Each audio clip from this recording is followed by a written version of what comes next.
ખેડા જિલ્લાના નડિયાદમાં બજારની વચ્ચોવચ્ચ આવેલા 80 વર્ષથી પણ જૂના પ્રભાત સિનેમાની દિવાલ આજે સવારે અચાનક ધરાશાયી થઈ ગઈ। આ ઘટનામાં નીચે પાર્ક કરેલા 2 એક્ટિવાને નુકસાન થયું છે, પરંતુ સદનસીબે કોઈ જાનહાનિ થઈ નથી। આ ઘટનાએ આસપાસના રહેણાંક વિસ્તારો અને દુકાનદારોમાં ભયનો માહોલ સર્જ્યો છે, કારણ કે પ્રભાત સિનેમાનું આખું બાંધકામ ભારોભાર જર્જરિત હોવાનું સ્પષ્ટ દેખાઈ રહ્યું છે। બિલ્ડિંગમાં અનેક સ્થળોએ મોટી તિરાડો અને બાંધકામની ખરાબ હાલત સામે આવી છે। આ ઘટનાને પગલે સ્થાનિક રહેવાસીઓ અને 2 સમાજના ફળિયાઓના લોકોમાં ચિંતા વ્યાપી છે। દિવાલનો ભાગ પડતા અવજવર પણ ખોરંભે પડી છે।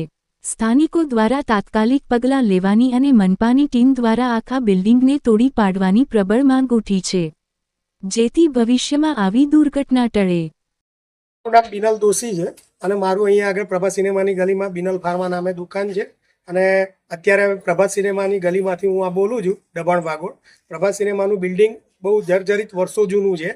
થોડા અંતરે કંઈક ને કંઈક એમાંથી પડતું રહે છે અને ઘણીવાર રજૂઆત કરેલી છે કે આ બિલ્ડિંગને કંઈ પણ સમારકામ કરો અથવા એનું કંઈ પણ રસ્તો કરો જેથી કોઈ મોટી દુર્ઘટના ના થાય। આજે જે બિલ્ડિંગનો પાર્ટ પડ્યો છે એમાં અમે 2 નીચે રોડ ઉપર અમારા 2 એક્ટિવા મૂકેલા હતા, એની પર જ બધું આવ્યું છે અને સારું એવું અમને આર્થિક નુકસાન એનું થયું છે।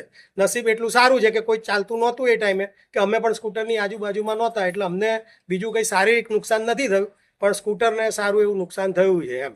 તો ફ્યુચરમાં આ ના થાય એની માટે કંઈક તાત્કાલિક પગલાં લો તો જેથી બીજા કોઈની જાનહાનિને નુકસાન ના થાય એમ।